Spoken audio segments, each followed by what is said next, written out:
Olá, fisioterapeutas, olá, estudantes de fisioterapia, tudo bem com vocês? Sejam muito bem-vindos a mais um episódio do Fisioverso, o podcast do multiverso da fisioterapia. Vocês já nos conhecem, sabem como o nosso podcast funciona, sempre com grandes referências da fisioterapia.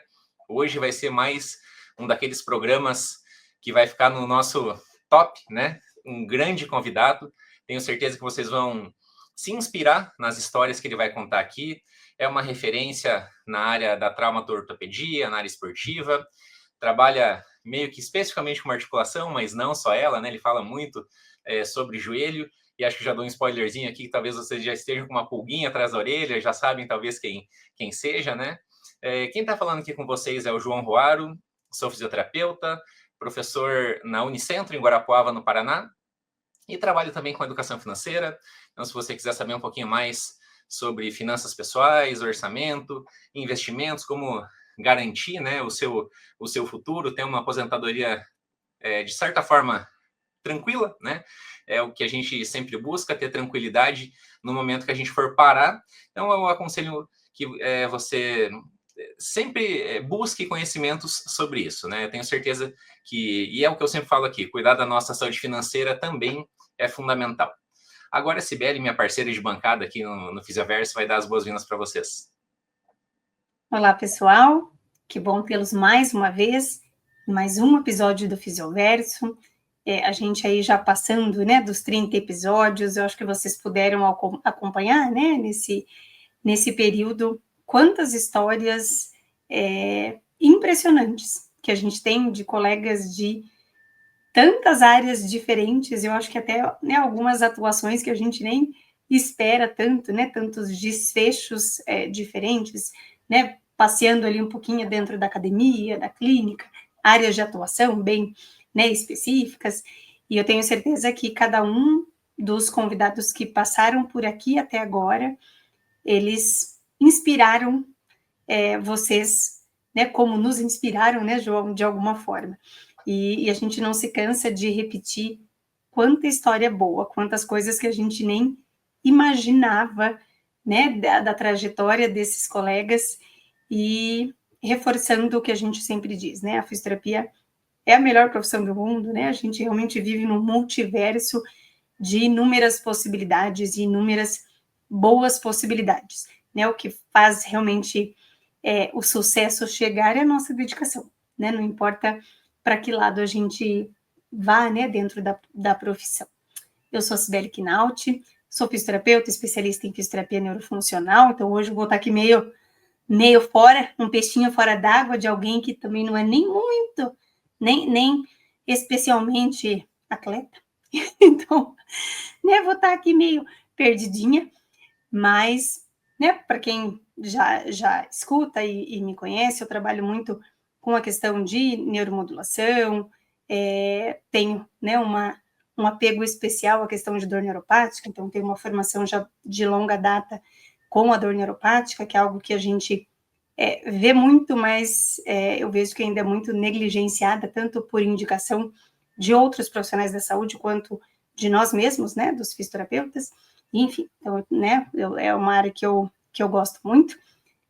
Mas para parar de falar um pouquinho de mim, eu tenho a honra de apresentar, né, o João já deu super spoilers, mas é um super convidado, acho que é alguém que talvez tenha sido, e ele pode me corrigir depois, um dos primeiros fisioterapeutas que apareceu ali nas redes sociais, né, e vocês vão falar, mas você não sabia nada de esportiva, mas meu marido é fisioterapeuta esportivo, então, né, eu acabo conhecendo um pouquinho o pessoal ali do esporte por conta dele, e eu tenho certeza que ele vai contar muitas coisas legais para nós, coisas que vocês vão, né, adorar saber. Então, eu tenho a honra de convidar aqui ao palco do Fisioverso o Gabriel Leão. Mas antes do Gabriel entrar, roda a nossa vinheta.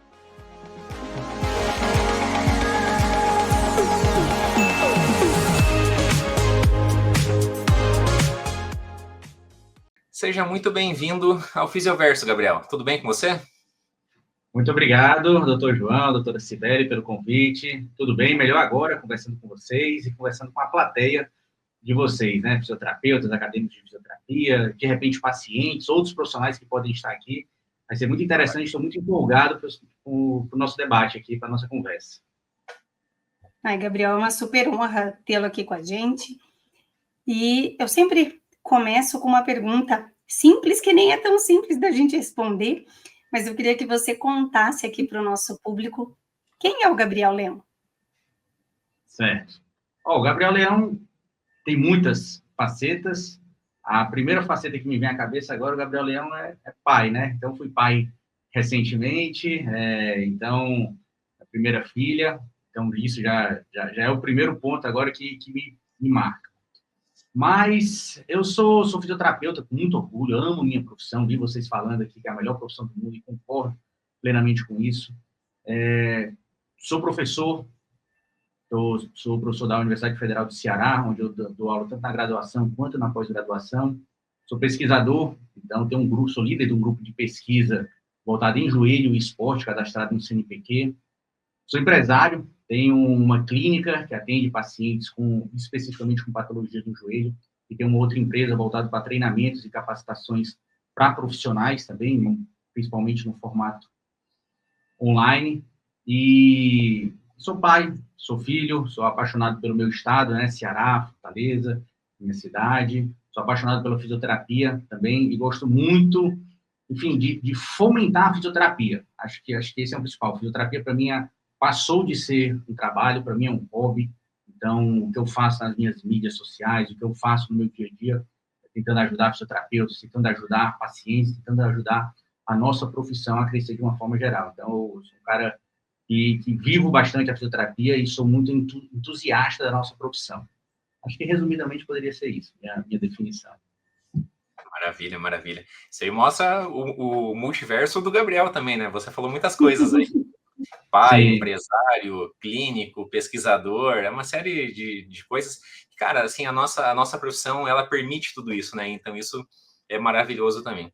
Gabriel, você nasceu aí no Ceará mesmo? Você é de Fortaleza? Sou de Fortaleza, nasci aqui, fiz minha parte de capacitação profissional em São Paulo. Minha graduação foi aqui, na Universidade de Fortaleza, mas assim que eu me formei, eu fui para São Paulo fazer parte de especialização, mestrado, o doutorado já tinha voltado, mas estava em São Paulo, acho que a gente vai ter oportunidade para conversar mais sobre isso, mas toda a minha formação profissional foi para lá, mas meu objetivo sempre foi voltar para o meu estado. Nem um dia da minha vida eu pensei, vou morar em outro estado, porque aqui tem mais oportunidade, e de fato aparece muita oportunidade quando a gente vai realizando um bom trabalho e vai dedicado a isso, mas meu objetivo sempre foi voltar para o meu estado e ajudar também a crescer a fisioterapia no meu estado, como hoje está muito forte, não por causa de mim, obviamente, tem vários atores nesse cenário, mas acredito que a fisioterapia no meu estado está crescendo bastante. Isso vem com esses esforços também. Bacana, bacana. Gabriel, e o que te levou para a fisioterapia? Em que momento você decidiu ser fisioterapeuta? Tem alguma influência familiar? Como que foi a tua história? Zero influência familiar. Eu venho de um pai engenheiro mecânico, de uma mãe de filosofia, de uma irmã que é formada em Direito e eu na fisioterapia. Então, assim, a gente tem engenharia humanas... Para todos os lados.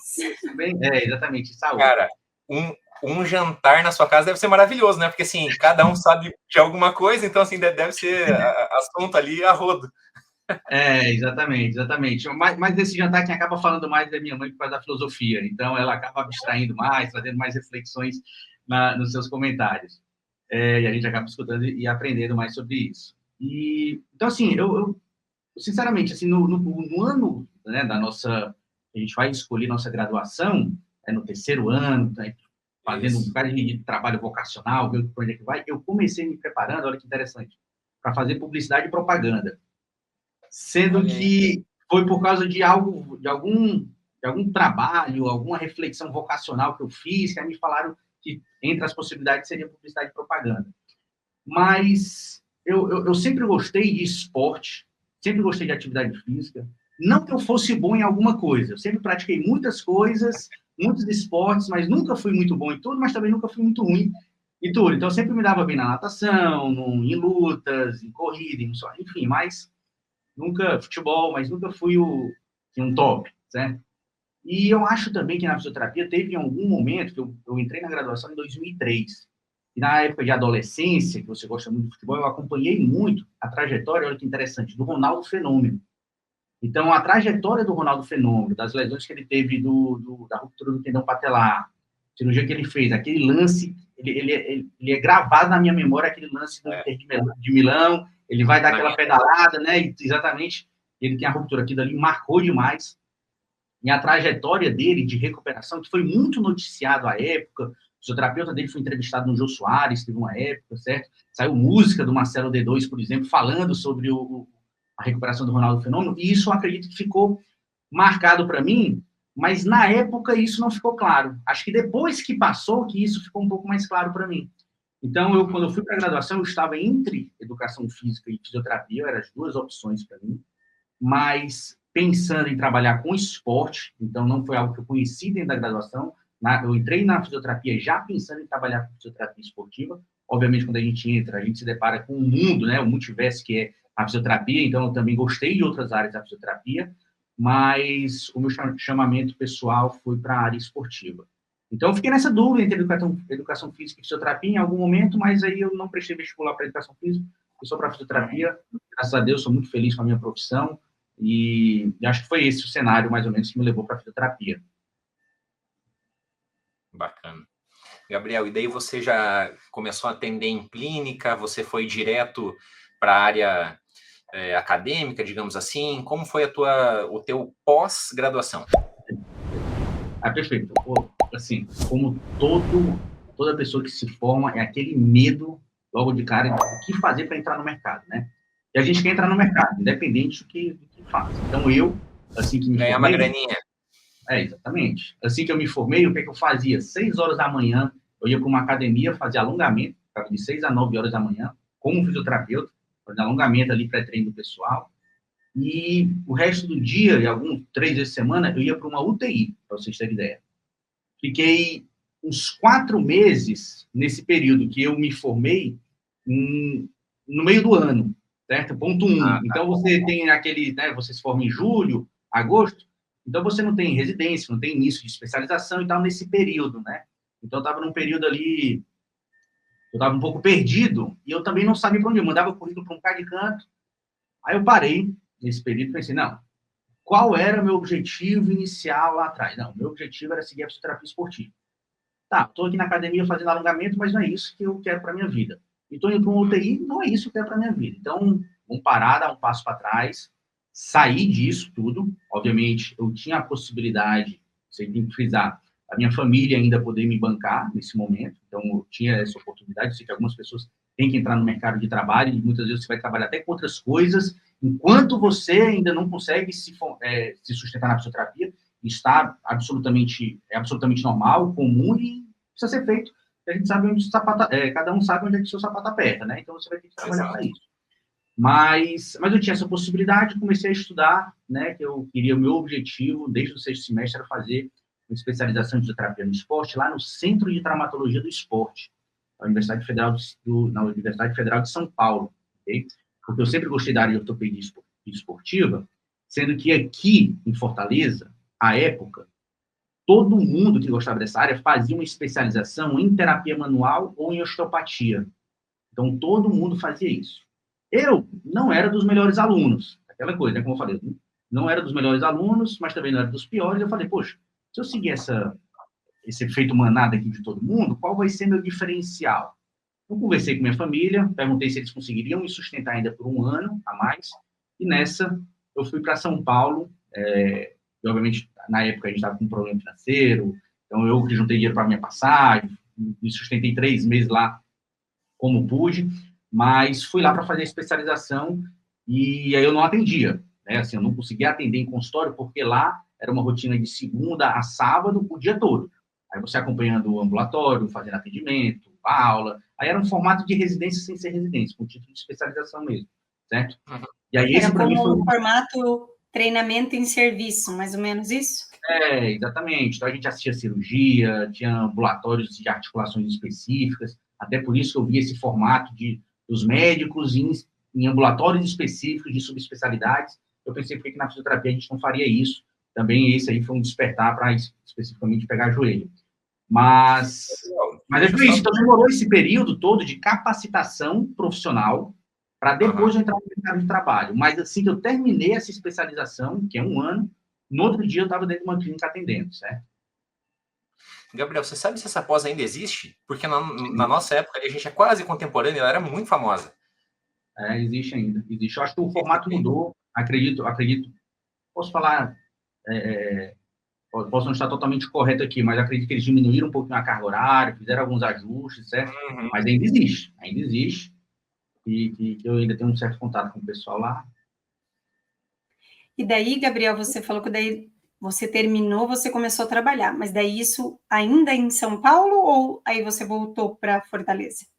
É porque é isso que eu falei, quando você faz um trabalho bem feito, as oportunidades vão surgindo. Então, como eu saí de Fortaleza, não tenho família em São Paulo, não tinha nada, eu fui 100% dedicado para estudar. Por mais que eu tenha feito as amizades lá, mas eu tinha esse foco no estudo de capacitação profissional. Então, na hora que eu desenvolvi um bom trabalho, as oportunidades foram surgindo. E como eu venho de família, eu falei, meus pais têm mestrado, doutorado, eu também tinha isso assim, na minha veia, certo?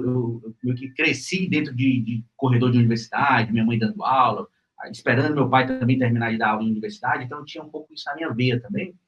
E eu pensei, poxa, eu não vou embora agora, eu quero fazer o meu mestrado aqui também, aproveitar, vou ver aqui tem maiores oportunidades. Aqui no Ceará, na época, não tinha nenhum mestrado dentro da minha área, todo mundo fazia um mestrado em fisiologia, mestrado em patologia, e não especificamente em fisioterapia.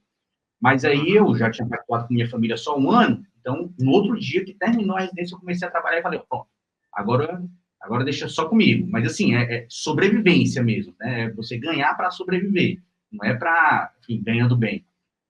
Mas aí o meu objetivo foi de ficar justamente para fazer o mestrado, não foi nem para trabalhar especificamente. O trabalho, né, não ganhava bem, mas a época pagar as contas. era o necessário para eu continuar lá, né, para continuar lá e para conseguir fazer o meu mestrado. Então, nessa história, eu fiquei quase 4 anos em São Paulo, para falar a verdade.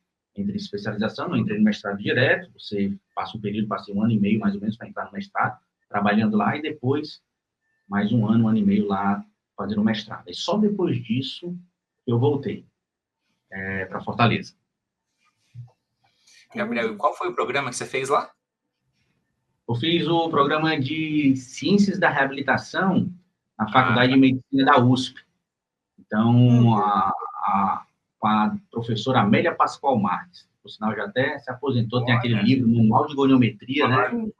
Quem nunca consultou o famosíssimo Manual de Goniometria da Amélia Pascoal Marques? Isso aí é uma relíquia da fisioterapia. Ela é uma matriarca da fisioterapia, né? Então, claro, assim, ela tem um dedinho dela ali na construção de vários cursos, de vários projetos pedagógicos, na formação de vários docentes que estão aí no Brasil, tem o dedinho dela, então eu me sinto muito honrado de ter sido orientado por ela. Eu tinha a opção de ser orientado por outros, eu tinha a opção de ir para a Unifesp mesmo, com o Moisés Cohen, tinha uma opção de ir com outro profissional USP, a Júlia Greve, mas aí, quando surgiu a oportunidade da Amélia Pascoal Marques, ela me abraçou, e ela tem muito esse perfil. Ela falou para mim, ela falou, Gabriel, eu te aceito com uma condição. Se você voltar para Fortaleza, eu não quero que você fique aqui em São Paulo. Tamanho pensamento dela de disseminação, exatamente, do conhecimento, certo? Para crescimento da fisioterapia no Brasil como um todo. Falou, se você for ficar em São Paulo, não, eu não quero. Porque ali já tem muitos profissionais capacitados, com formação acadêmica. Então, ela queria disseminar isso. Achei muito interessante essa fala numa conversa que a gente teve inicial.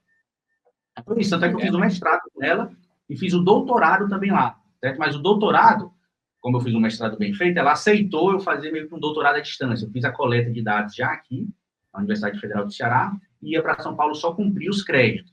Então, isso aí facilitou bastante a minha vida. Gabriel, mas daí você não tinha prestado concurso ainda nessa época, ou já tinha? Não, eu prestei o concurso. Eu prestei o concurso assim que eu terminei o mestrado.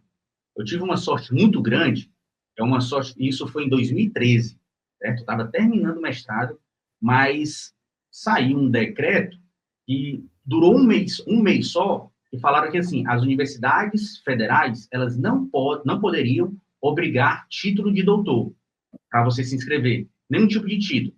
Esse título, ele entraria como uma pontuação. Aí várias universidades cancelaram seus concursos porque não concordaram com isso, ok? Sendo que a Universidade Federal do Ceará estava só com 3 anos que o curso estava aberto de fisioterapia. Então, eles estavam precisando de docente. Então, tanto é que eles abriram eles continuaram o concurso. Tanto é que deu uns 60 inscritos para a época, era muita coisa para uma vaga para professor, tá entendendo? Aí, nessa que deu certo eu passar, porque senão eu não poderia nem ter concorrido mesmo, porque hoje a gente não abre concurso para mestre, só abre para doutor e ponto final, certo? Mas na época teve um mesinho aí desse decreto, e depois foi revogado, depois tiraram esse decreto, mas foi a sorte que eu tive, que aí o concurso continuou e eu entrei. Aí eu só voltei depois disso. Eu até acho que nessa época, os concursos... Nessa época eu estava na Universidade Federal do Rio Grande do Norte. Foram abertos para especialistas. Lá abriu também. Exatamente. Você não podia pedir título. A pessoa tinha que ter a graduação. O que viesse de título, ele viria como etapa mais final do currículo mesmo, né? Mas foi um curtinho período que, assim, né? E que eu acho que hoje, de certa forma, não é exatamente assim, mas eles consideram, né? Na verdade, você precisa comprovar que você é doutor quando você vai assumir. Mas durante todo o processo, se por um acaso você prestar e você não for, você só vai ter menos ponto do que aquele que já é doutor. Mas daí, na hora que eles te chamam para te efetivar de verdade, aí hoje você precisa comprovar, né, que você é doutor. Mas... Perfeito, é isso mesmo, é a efetivação do cargo mesmo. Oi, que exemplo maravilhoso, hein? O teu pai e a tua mãe são doutores, é isso mesmo? Exatamente. Meu pai é mestre, minha mãe é doutora, mas aí... E assim, e pelo histórico, eu morei 4 anos em São Paulo depois de formado, mas, pô, criancinha de 8 anos, 5, 8 anos, eu morei também mais uns 4 anos em São Paulo, mas eles fazendo as formações acadêmicas deles, tá entendendo? Meu pai mestrado na PUC, minha mãe doutorado na Unicamp, então eu vivenciei muito isso, e isso aí ficou, fica na sua cabeça, não tem como, né? Aí, tanto é que assim que eu me formei, não pensei em outra coisa. Vou para São Paulo, passar por esse mesmo processo. E assim, eu vi como criança o perrengue que eles passaram, então para mim era muito natural esse perrengue, essa dificuldade, esse isolamento, certo? As confraternizações de família, final do ano, você não tem dinheiro para voltar, você fica lá só mesmo, certo? Enfrentando o frio de São Paulo, Fortaleza, né? A gente sabe que é frio. Então foi muito, muito, muito legal, assim, profissionalmente e pessoalmente. Então é uma recomendação que eu dou muito para os meus alunos, falar, ó, você tem formação aqui em Fortaleza hoje tão boa quanto lá fora, sendo que se você for para outro estado, você vai ter um desenvolvimento pessoal que aqui você não vai ter, que você vai estar na aba da sua família, estar em casa, não sei o quê. Lá você é um pouco mais exigido pessoalmente, você também desenvolve algumas habilidades a mais.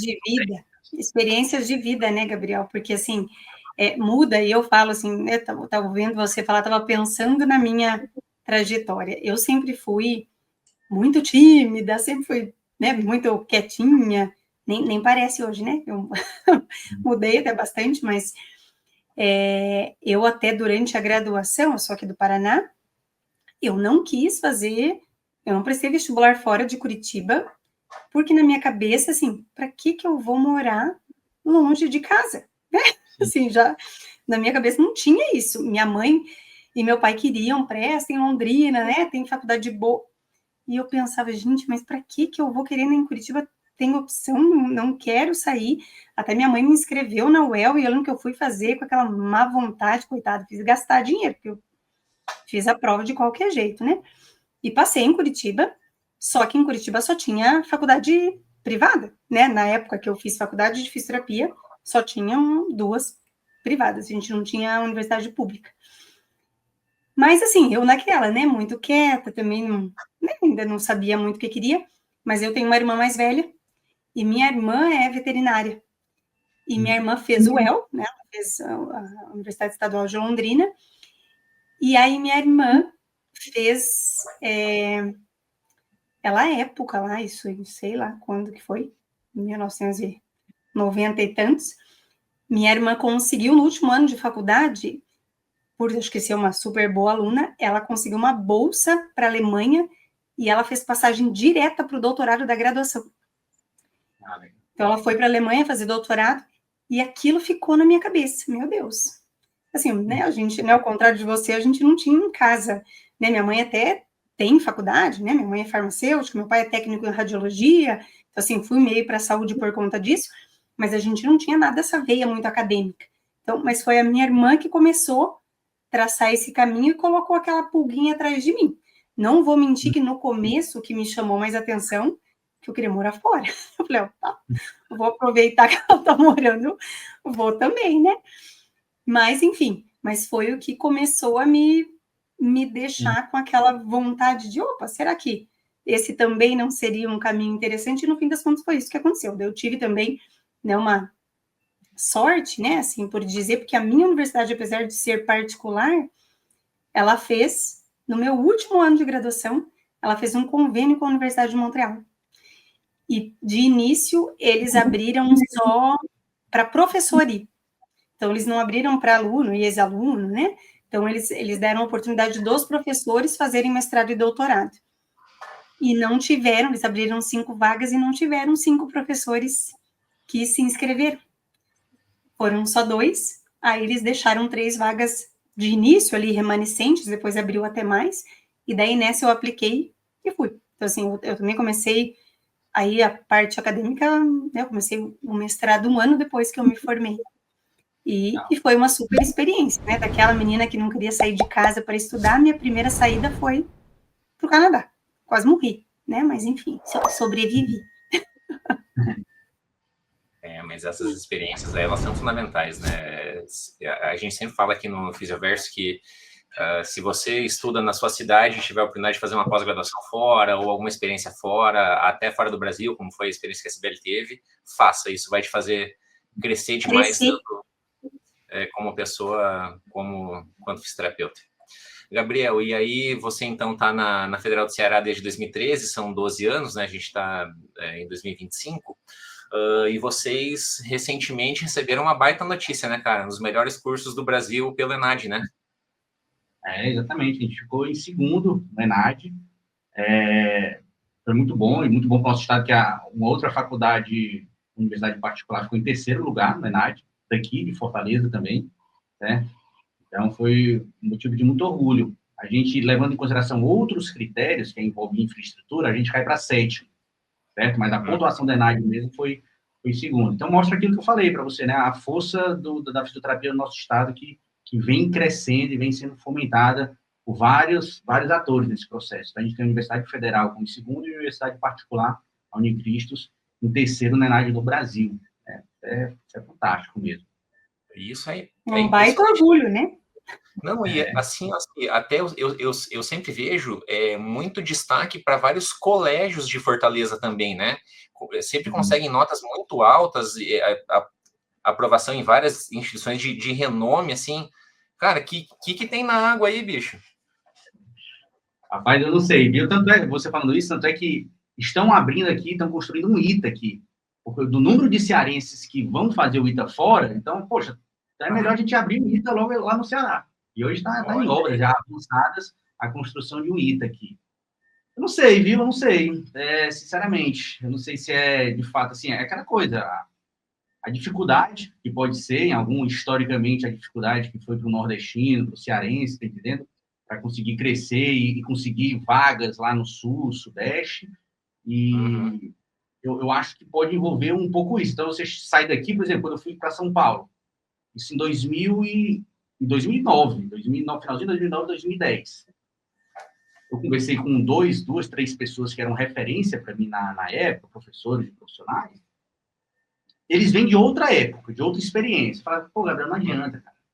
Lá, cara, já é carta marcada, você não vai conseguir passar. Eles vão ver lá teu currículo Ceará, eles não vão te aceitar. Aí eu fui submeter um artigo numa revista que era de São Paulo, da Fisioterapia e Pesquisa. Eu lembro que minha orientadora à época falou, poxa, Gabriel, é muito difícil, eles não vão aceitar, eles vão ver daqui. Tá entendendo? A mentalidade deles, na época, era outra geração, tá entendendo? Então, eles podem ter encontrado uma barreira muito grande nesse processo, então, assim, as pessoas que vão e que foram estimuladas dessa forma. Então, eu não tive apoio para ir dessas pessoas que eram referências para mim, tá entendendo? Eu tive apoio da minha família, mas eles achavam que eu não ia dar certo, não ia funcionar, eu não ia nem passar, não por mérito, mas simplesmente por um bloqueio que pudesse ter do cearense descendo. Mas isso aí é outra época deles, né? A época total deles, hoje isso não existe mais. Mas, poxa, não sei, viu? Ainda bem. bem que eu estou no estado certo, então, aí, para a gente participar desses concursos, desses processos seletivos. É mérito, né? Mérito. Já Sim. transmita os nossos parabéns a todos os teus colegas aí, porque atingir essa marca realmente ela é histórica, né? E vocês têm que realmente comemorar muito isso daí, porque é uma baita conquista que vai ficar com esse selo para sempre, né, cara? Assim, pô. E agora, na verdade, a luta é buscar o primeiro lugar, né? Então. E agora a gente consegue também brigar mais com reitoria aqui por infraestrutura. Porque dos 10 primeiros lugares, a nossa, o UFC, que ficou em segundo, é a única universidade que não tem uma clínica escola, por exemplo. Então, a gente não tem clínica escola. Os nossos alunos, a gente sai na prefeitura, no governo, nas clínicas particulares, tentando ali encaixar os alunos nos nossos campos de estágio. Piscina, a gente não tem uma piscina para fazer prática de hidroterapia, a gente vai para a piscina particular, que é alguém cede alguma coisa, que a gente também não tem nem como alugar, porque é público, né? A gente ainda tem muito esforço para conseguir rodar o curso por falta de infraestrutura. Então, tenho certeza que isso é o que falta para dar o último passo. Com certeza, e é por aí que tem que brigar, né? E assim, nós três aqui temos em comum, né? Isso de estarmos em universidade pública, a gente sabe, né? Tem algumas vantagens, mas é perrengue atrás de perrengue, né? A gente não consegue, não é tudo que a gente quer que a gente consegue, e promete aqui, promete ali, e fala com um e fala com o outro, e é enrolado daqui, enrolado dali.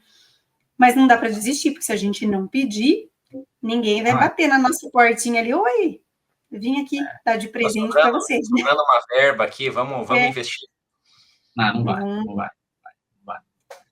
Mas voltando só um pouquinho ao que o João tinha perguntado, eu acho que, além, assim, na minha cabeça, eu acho que vocês estarem nesse patamar e pensando em Estado, né? Com certeza é um somatório de coisas. Eu acho que vem isso que você falou, às vezes das dificuldades lá de trás, mas eu acho que com certeza pessoas como os teus pais, por exemplo, que às vezes, por necessidade, à época, foram para fora buscar formação, como você fez, foi para fora buscar uma formação um pouco melhor, mas vocês voltarem para casa, isso faz a diferença, né? Eu acho que daí trazer isso, e eu acho que isso conta muito, né? A gente estava falando agora mesmo de ter outras experiências, por mais que não é que a gente vai para lugar melhor porque a gente acha que onde a gente está é horrível, não é isso, mas você conhece realidades diferentes, cabeças diferentes, né? E isso acaba somando com o que a gente já tem, né, de experiência. E quando a gente consegue trazer tudo isso para a nossa realidade, a tendência é que a gente realmente faça aquilo ser melhor do que era. E eu acho que isso, com certeza, contribui para o que vocês vivem, e hoje o curso de vocês também, né? Você falou que à época vocês tinham 3 anos, hoje já tem muito mais tempo, eu não sei quantos professores efetivos vocês são, você sabe, de cabeça? Sim, de cabeça eu não vou saber, não, mas são em torno de 25 professores. Mas é, assim, relativamente bastantinho aqui, o nosso curso já tem mais de 20 anos, né, João? Sim. Tem 25, né? Isso. A gente comemorou ano passado, acho que 25 anos, nós somos em 17 efetivos. Entendi. Não, mais de 17 a gente tem, com certeza. Faz parte, né, essas dificuldades. Gabriel, vamos abordar outra parte do que eu quero extrair de informação para o nosso público aqui. Em que momento você resolveu ir para o lado do joelho? Porque hoje você é um educador, digamos assim, na internet, né? É um pesquisador em joelho, você empreende também com foco no joelho. Como que o joelho entrou na sua vida? Por que você direcionou os teus estudos, né, os teus esforços ali para estudar essa articulação, e em que momento isso aconteceu? Como que foi? Certo.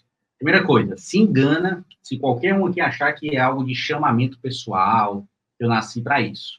Não é. Isso aqui é uma estratégia de acúmulo de conhecimento e de diferenciação profissional. É isso que me levou para o joelho. Como eu falei, quando eu estava lá no Centro de Traumatologia do Esporte, eu já fui para o SET com o objetivo de uma diferenciação profissional aqui no meu estado. Todo mundo seguindo uma especialização, 2 que tinham. Eu não vou fazer isso, que isso não é diferencial. Cheguei lá. Quando eu cheguei lá, eu vi esse formato das subespecialidades médicas, onde a gente acompanhava o ambulatório de quadril, tinha um médico de quadril. Era de joelho, tinha um de joelho. De ombro, tinha um ombro. E assim ia para todas as articulações. Eu pensei, poxa, eu vou seguir esse padrão aqui. Agora, para onde é que eu vou, eu não sei. Tanto é que assim que eu terminei a minha especialização, eu fiquei um tempo como monitor e depois preceptor lá. Eu cheguei a ficar um tempo no ambulatório, responsável pelo ambulatório de joelho, da parte da fisioterapia, né, obviamente. Fui para o ambulatório de quadril, flertei um pouco com o ambulatório de ombro, para ver aquilo que me teria um chamamento maior, certo? Coluna eu nem cogitei, porque coluna sempre foi muito forte. Então, assim, os poucos fisioterapeutas que especializavam mais para trás, era sempre em coluna. Por causa da osteopatia, RPG, não sei o quê, quiropraxia, eles sempre iam para coluna. Então, coluna, para mim, não seria o meu foco. Mas aí, tentando entender um pouco mais, eu pensei, não, tá aqui, eu vou no joelho e vou focar no joelho. Então, quando eu apliquei para o mestrado, eu já apliquei com uma pesquisa voltada para dor patelofemoral. E eu fiquei, especificamente lá no SET, acompanhando o ambulatório de joelho. Então, esse foi o start. Então, foi identificando esse processo que já dos médicos dessas subespecialidades, e eu pensando como estratégia de diferenciação profissional, poderia ter pegado qualquer outra articulação, mas eu foquei no joelho, e a partir de então eu resolvi seguir esse trabalho, ok? Então, meu mestrado foi em joelho, meu doutorado foi em joelho, Instagram que eu criei, né, o @joelhoevidência, que hoje é específico da clínica, só focado em joelho, clínica 100% focada em joelho, meus cursos e capacitações 100% focado em joelho, e fica até mais, não é que é mais fácil, mas eu consigo, é aquela coisa, né? Tem aquela frasezinha clichê, mas tudo que você foca, você expande, né? Então eu tenho um acúmulo de conhecimento sobre patologia, sobre avaliação, sobre lesão, sobre reabilitação de joelho, que eu não tenho em ombro, mas não é que eu não saiba atender, eu sei quais são as melhores evidências, eu sei o que precisa ali para reabilitar um ombro, uma coluna. Mas sobre joelho, pô, aí não tem como comparar, certo? Meu nível de conhecimento sobre o joelho em relação às outras articulações é muito maior, isso me dá muito mais segurança para falar, para atender. Então, estrategicamente, foi um processo de diferenciação profissional e o objetivo de acumular muito conhecimento em uma determinada área específica. Eu também acho, eu concordo com aquelas pessoas que falam que o fisioterapeuta não precisa desse grau de subespecialidade por causa da complexidade. Então, você acaba não tendo uma curva de aprendizado muito grande para realizar determinadas técnicas. E elas são, principalmente na ortopedia e na traumatologia, as nossas técnicas são potencialmente pouco lesivas, poucos eventos adversos. Então, você acaba não precisando ter uma curva de aprendizado tão específica que você precisa de subespecialidades e assim. Mas, hoje em dia, eu também acho que poucos são os profissionais que a gente pode citar no Brasil que eles são bons em tudo. Tá entendendo? Que o que você botar para ele falar, existem esses profissionais, mas são os outliers. Né? É difícil. É difícil, Gabriel, porque assim, as coisas são muito complexas. A gente está falando de seres humanos. Então, assim, como você disse, eu acho que a gente, né, eu vou pegar eu da neuro. Claro, eu tenho uma noção geral, principalmente sistema nervoso central. Eu sei sistema nervoso periférico, claro, trabalho com isso, estou dando só um exemplo. Mas, pela minha prática, pelo meu estudo, eu acabo focando muito mais em algumas condições de saúde. Isso é normal, né? E eu acho que quando a gente acha que a gente sabe tudo, tem que cuidar, porque no fim, cuidado, a gente pode não estar sabendo muita coisa, né? Então, e eu acho que, em particular, para você, eu acho que isso casa muito bem, até por essa tua combinação de academia e clínica, né? Quando você fala, ainda faço pesquisa, isso acaba se justificando melhor, né? Sim. E, assim, uma coisa que sempre me chamou a atenção foi lá no começo, assim, que eu me formei, que eu pegava o cartão de alguns colegas, e eu cheguei a fazer cartão de visita, né, profissional, você vê assim, doutor Gabriel Leão, fisioterapeuta. Aí você vai ver, terapia manual, pilates, ortopedia, pacientes idosos, sabe, você vai elencando um bocado de coisa ali, esperando que alguma pessoa que seja idoso fale, pô, é que o Gabriel atende idoso. Ah, não, eu quero terapia manual aqui. Não, é pós-operatório, ele vai ver no cartão de visita. E eu acho que na hora que a pessoa pega um cartão de visita, doutor Gabriel Leão, e vê fisioterapeuta especialista em joelho, ou fisioterapeuta, reabilitação do joelho, e pega o doutor Gabriel Leão e vê elencado várias condições ali, só para abarcar o mundo, eu tenho certeza que eu vou perder muito cliente, mas todo mundo que tiver uma lesão do joelho, que tiver acesso a essa informação, vai falar, não, eu vou nesse cara aqui, que é especificamente de joelho, né? Então, é aquela estratégia de posicionamento no mercado, diferenciação profissional e como você quer se posicionar no mercado. Então, essa para mim, é a minha luta de hoje em dia. Mas também concordo, não precisa, acho que como eu sei que tem muitos acadêmicos aqui, não precisa você escolher, não é esse chamamento que eu estou fazendo, não. Você, enfim, cada um, não, quero trabalhar com ombro, quero trabalhar com ombro e joelho, quero trabalhar com esportiva de forma geral. O importante é você ser feliz no final.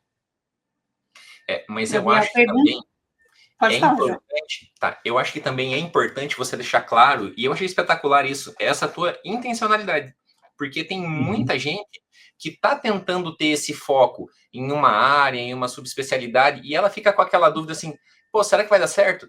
Cara, pode ser que demore, mas dá, entende? Porque assim, nós ouvimos muito e a gente bate muito papo aqui no Fisioverso com relação à gestão de carreira, essas coisas todas. Até tem um que a gente fez, deve ser uns 6, 7 episódios atrás, que a gente entrevistou a Isis, e ela fala sobre essa intencionalidade da carreira, que você tem que planejar, que é extremamente necessária, porque assim, você vai galgando os passos ali, você, assim, ó, quando você saiu lá da graduação, você já viu assim, pô, osteopatia, quiropraxia, assim, não é que eu não queira fazer, mas, assim, de certa forma já tem uma certa saturação no mercado aqui, eu vou ter que tentar me diferenciar. Então, você foi lá pro 7 daí. Lá no 7, você abriu a mente e falou assim, pô, aqui os caras já estão na subespecialidade.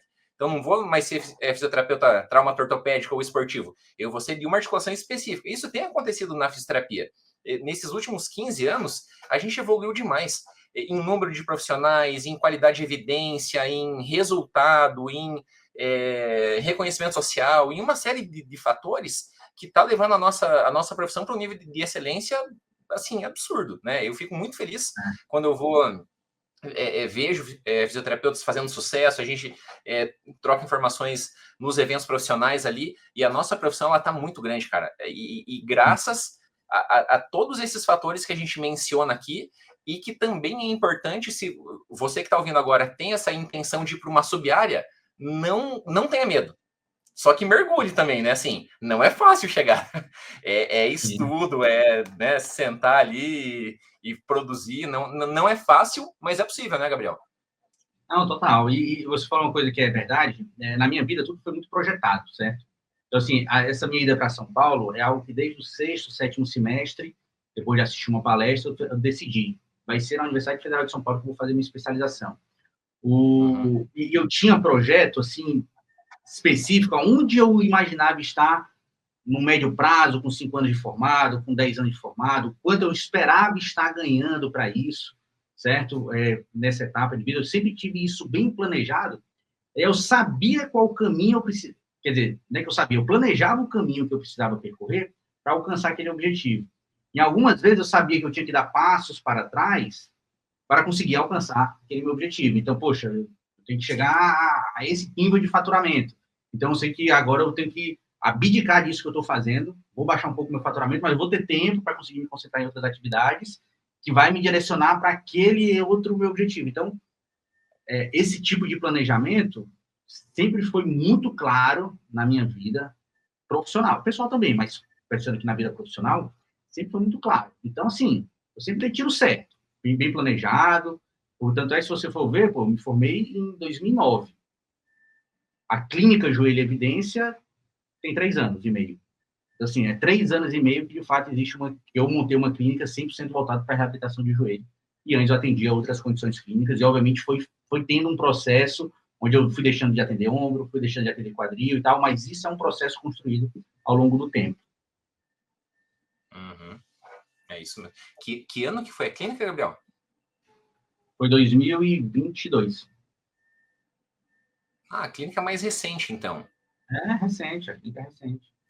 A clínica é 2022. A clínica veio, Gabriel, pela tua relevância e pelo teu posicionamento, principalmente ali no Instagram, ou não tem relação?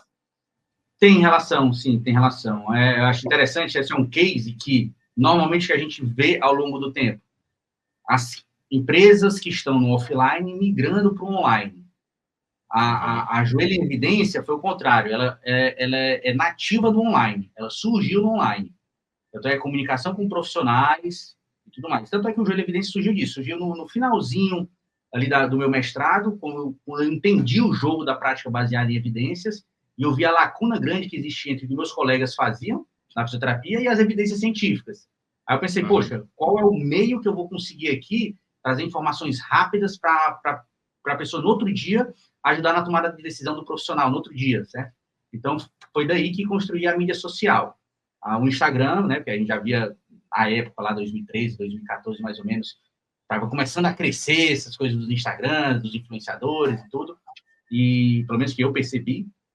Então, foi ali que surgiu. Então, a demanda do Joelho em Evidência começou dessa forma, para trazer informações para profissionais, especificamente fisioterapeutas. O surgimento de curso, capacitação, acabou sendo uma demanda espontânea que surgiu, então as pessoas começavam a mandar mensagem, pô, Gabriel, tem nenhum curso? Tem alguma coisa nesse sentido? Tem uma capacitação? Vem no meu estado falar sobre isso. Então, a partir disso, comecei a construir cursos relacionados à capacitação profissional voltado para a reabilitação do joelho, mas chegou um momento que eu também tenho um problema de uma certa insatisfação positiva. Eu gosto do que eu faço, mas eu tenho um momento que eu, beleza, é só isso que eu vou fazer? Eu quero mais. Então, eu acabei, tem 2 anos, se vocês forem ver, tem 2 anos que eu recebo direto mensagem para as pessoas querendo abrir, pessoas querendo que eu abra a turma do meu maior curso online, e eu não abro há 2 anos. Né? Tem 2 anos que o meu online é só o e-book. Mas por quê? Porque eu fui me dedicar para a clínica, que é um desafio do zero, total. Porque as pessoas acham que é fácil, porque o Gabriel Leão está com 220 mil, mais de 220 mil seguidores, mas não, o meu público são profissionais. O meu público são fisioterapeutas, são profissionais de educação física, médicos que acompanham. O paciente, ele segue lá rapidinho, só quando ele está com a dor, quando está com a lesão, depois ele deixa de seguir. Então, é um público que eu estou construindo do absoluto zero. As pessoas não sabem quem é Joelho em Evidência, não sabem quem é Gabriel Leão, os pacientes. Obviamente, naquela fase de construção de valor, naquela fase de arguição, né, na jornada do consumidor ali, ela está tentando entender quais são as opções para fazer o tratamento, aí na hora que ela cai no Instagram, ela vê, aí ela vê uma prova social ali, né? Mas de livre, espontâneo, demanda espontânea, abriu, vai todo mundo lá, não existe isso não. É um desafio como outro qualquer. Então foi isso mesmo, fui movido ao desafio, ao difícil, as críticas que a gente vê muitas vezes entre as pessoas, né, que tem pessoas que reclamam de todo jeito, né? Então, se você é professor, não, ele é só professor, é só pesquisador. Não, ele é só clínico, ele não sabe ler um artigo. Não, ele não atende, ele é só investidor, ele só administra a clínica, mas ele não atende, não faz nada. Então, todo mundo, eu vejo em algum momento, todo mundo se queixando disso, eu quero saber, em um momento da minha vida eu vou ser tudo, eu vou mostrar que é possível ser tudo, e ponto final. Mas, claro que isso também não vai durar para sempre, né? E aí a gente também tem outros fatores na vida, sim. E essa era a minha pergunta de $1 milhão. Como é que você faz tudo isso? Porque, meu Deus do céu, assim, a gente, embora as pessoas falem, né, mas você é só professor? Sim, a gente tem uma demanda muito grande na universidade, né? Acho que independente se é pública ou privada, porque a gente não dá só aula, né? A gente dá aula, a gente tem projetos de extensão, a gente tem projetos de pesquisa, a gente tem que publicar, a gente tem que pontuar, enfim. E aí toma 40 horas ali no papel, não é fichinha perto do que a gente se dedica, né?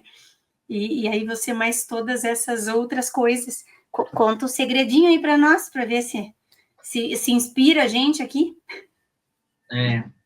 Assim, eu admito que depois que eu fui pai, o tempo é mais escasso ainda. Eu tô deixando de fazer muita coisa que eu fazia, que é absolutamente normal também. Eu não fico me cobrando por causa disso, não.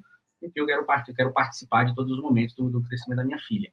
Mas é o seguinte, eu amo o que eu faço. Uma das coisas, eu sei que vocês amam também, mas o que me motiva, né? Eu amo o que eu faço. Então, assim, na hora que eu assisto muito pouco série, filme, eu gosto de estar... É um hobby para mim estar corrigindo um artigo, estar estudando, estar preparando uma aula. Para mim, isso é um hobby, é algo que eu gosto mesmo de fazer. Então, se der uma bobeira no final de semana, eu estou vendo aqui que está tudo certo, eu vou sentar no computador e vou trabalhar, ok? Mas algo que eu também sempre faço é equipe, ok? Então, nada que eu faço é sozinho. Então, eu sempre vou atrás, assim, de pessoas que potencialmente são melhores do que eu para escrever um artigo, são melhores que eu para fazer uma coleta de dados, para mexer no dinâmico isocinético, para gerir uma clínica, certo? Eu vou atrás dessas pessoas que, por vezes, essas pessoas acabam não tendo, né, muito apelo midiático, não falam muito, mas são excelentes profissionais, certo? E, para falar a verdade, os melhores profissionais que eu vejo, eles não estão no Instagram, não estão no YouTube, não estão nisso, eles estão na linha de frente, no batente mesmo. Então, eu sempre vou atrás dessas pessoas.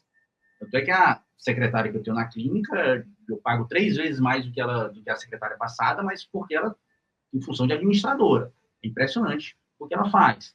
Então, os fisioterapeutas que eu tenho também são, assim, são o topo do processo seletivo que eu fiz, que eu vejo deles. Lá no meu grupo de pesquisa também, a gente tem um processo seletivo muito intenso. Acabei de passar por um processo seletivo, quer dizer, constantemente a gente está passando por processos seletivos, mas são processos seletivos que eu vou atrás daquelas pessoas que, de fato, querem trazer um diferencial para a profissão.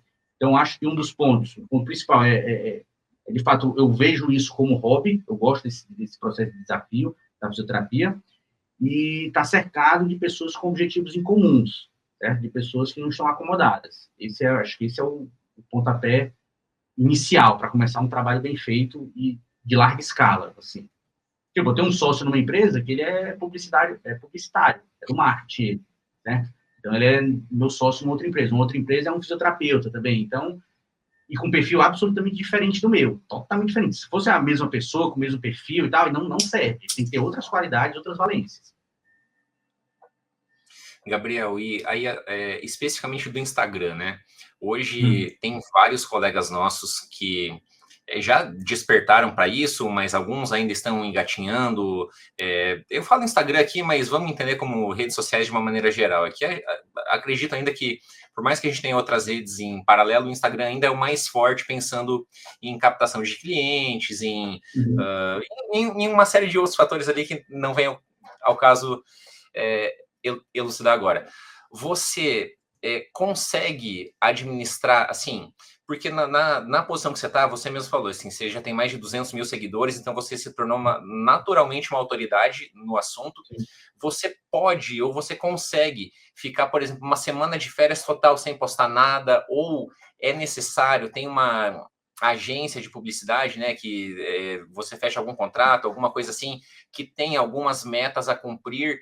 Como funciona essa rotina profissional de administrar a tua página? Certo.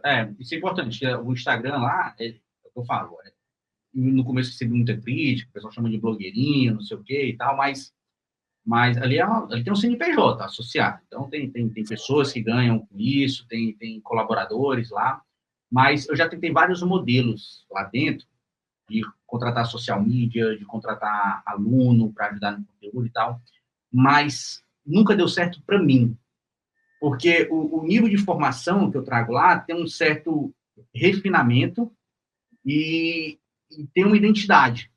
Eu não consegui ainda que as pessoas que fizessem a postagem, o layout ou a escrita fossem da mesma forma que eu. Então, pode ser até um certo preciosismo meu, ok? E se de repente passasse, tudo bem. Mas eu tenho um cuidado com a informação que eu passo, com a qualidade da informação, tá? Cuidado na mídia social, é muito fácil a gente transpor ali uma informação que acaba, não é prejudicando, mas cutucando um outro colega, uma pessoa não gosta da postagem, não gosta do tom que você responde e tal. Então, eu acabo gerenciando tudo. Tudo ali o que ocorre no Joelho Evidência, no Dr. Gabriel Leão, né, que mudou, mas o Dr. Gabriel Leão, é gerenciado por mim. Todas as postagens, todo o conteúdo, todo o artigo, tudo que é feito. Obviamente, nesses últimos 2 anos, inflou minhas demandas. Então, vocês podem ver, vocês vão ver as postagens lá, já tem uma distância de 4 dias entre as postagens, tem uma distância de 5 dias entre as postagens. Eu já não consigo o que eu fazia antigamente, 2 postagens por dia. Mas tudo bem, esse é um momento que eu estou passando, e eu estou atualmente me preparando para voltar nesse boom do Instagram novamente, ok? E como você falou, mídia social. Então, eu que gerencio tudo isso. E a dica que eu posso dar para as pessoas, se alguém for começar agora, comece no YouTube.